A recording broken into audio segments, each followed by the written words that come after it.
بسم اللہ الرحمن الرحیم وَأَقِيمُوا الصَّلَاةَ وَآتُوا الزَّكَاةَ آمنت باللہ صدق اللہ وصدق رسولہ النبی الکریم۔ آج جس ٹاپک پہ میں نے گفتگو کرنی ہے وہ ہے مسئلہ رفع الیدین۔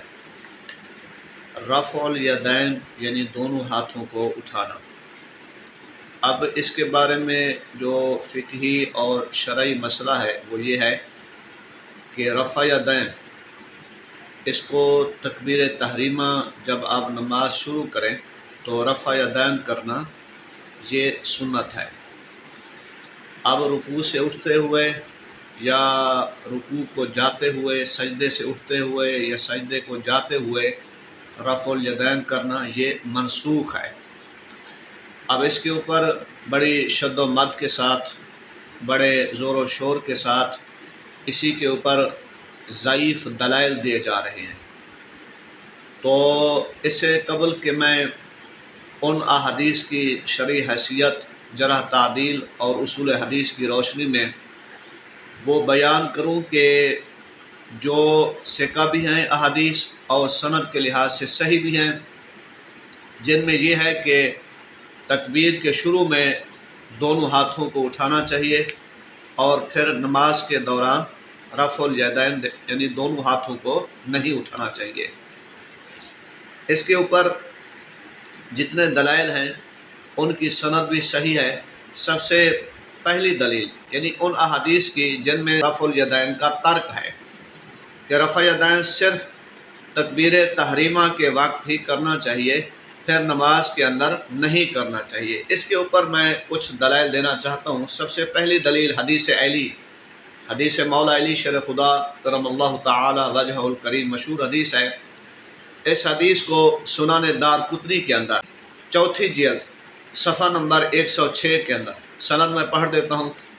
روا عبد الرحیم ابن سلیمان عن ابی بکر النحشلی عن عاصم ابن قلیب عن ابیہ عن علی رضی اللہ تعالی عنہ عن النبی صلی اللہ علیہ وسلم انہ کان یرفع یدیہ فی اول الصلاۃ ثم لا یعود۔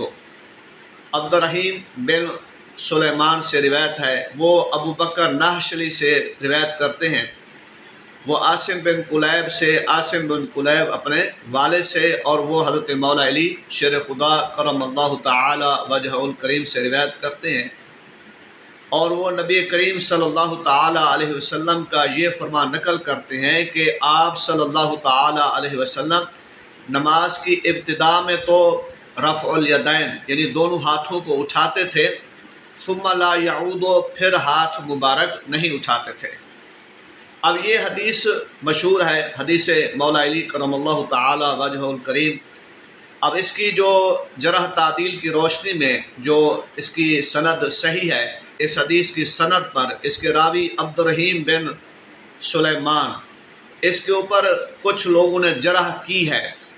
تو آئی میں عبد الرحیم بن سلیمان جو مجروح راوی ہیں، علم و اصول حدیث کی روشنی میں، جرح تعدیل کی روشنی میں اس کی ثقت ثابت کرتا ہوں کہ وہ کتنے بڑے معتبر راوی ہیں، اور کتنے ائمہ حدیث نے اس راوی کی ثقات ہونے پہ، اس راوی کے ثقہ ہونے پہ جو دلائل اور گفتگو دیے ہیں، میں ان کا بیان کرتا چلوں، پھر اس حدیث کی سند کا صحیح ہونا میں ثابت کروں گا۔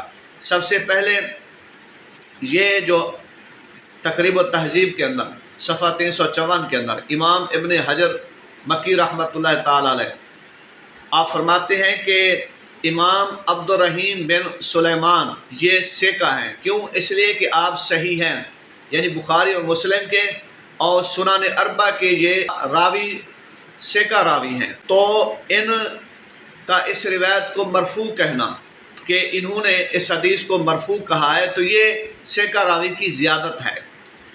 تو جمہور فقہائے محدثین کے نزدیک اگر کسی حدیث کے بارے میں اگر ثقہ راوی زیادت کرے تو اس کی زیادت جو ہے وہ مقبول ہوگی۔ جس طرح صحیح بخاری باب العشر فیما یسقی من ماء السماء والماء الجاری کے اندر یہ لکھا ہوا ہے کہ الزیادت مقبولۃ، کہ راوی اگر ثقہ ہو تو اس کا جو اضافہ ہے وہ مقبول ہوگا۔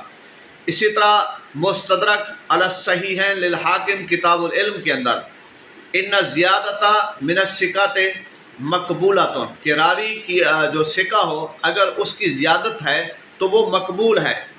دوسری بات یہ ہے کہ جب کسی حدیث کے اندر اختلاف آ جائے کہ یہ حدیث مرفوع ہے یا موقوف ہے تو ترجیح ہم کس کو دیں گے؟ حدیث مرفوع کو دیں گے۔ اسی طرح امام بخاری علیہ رحمہ اور امام مسلم کی شرط کے نزدیک حدیث مرفوع ہو یا موقوف ہو تو ہم ترجیح حدیث مرفوع کو دیں گے کہ وہ حدیث مرفوع کہلائے گی۔ تو لہٰذا حدیث علی جو ہے رضی اللہ تعالیٰ عنہ یہ حدیث مرفوع ہے۔ امام مسلم علیہ رحمہ شرح صحیح مسلم کی امام نووی علیہ رحمہ نے جو حاشیہ لکھا ہے اس میں امام نووی علیہ رحمہ فرماتے ہیں قال الامام النووی والصحیح طریقۃ الاصولیین والفقہاء والبخاری والمسلم ومحقق المحدثین انہ یحکم بالرفع والاتصال لانہ زیادۃ ثقۃ۔ امام بخاری اور مسلم اور اسی طرح محقق محدثین کے نزدیک کہ جو راوی ثقہ ہوگا اس کا جو اضافہ ہے وہ معتبر ہے۔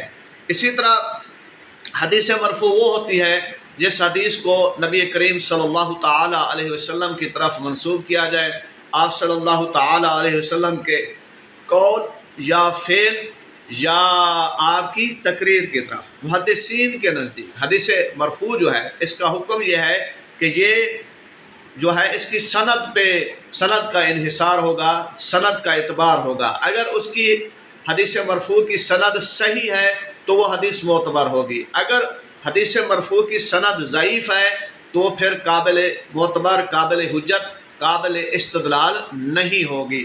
اسی طرح مقدمہ ابن الصلاح کے اندر امام ابن الصلاح علیہ رحمہ فرماتے ہیں والمرفوع منها ما اضیف الی النبی صلی اللہ علیہ وسلم من قول او فعل او تقریر او صفت وهو من قسم المقبول اذا صح اسنادہ۔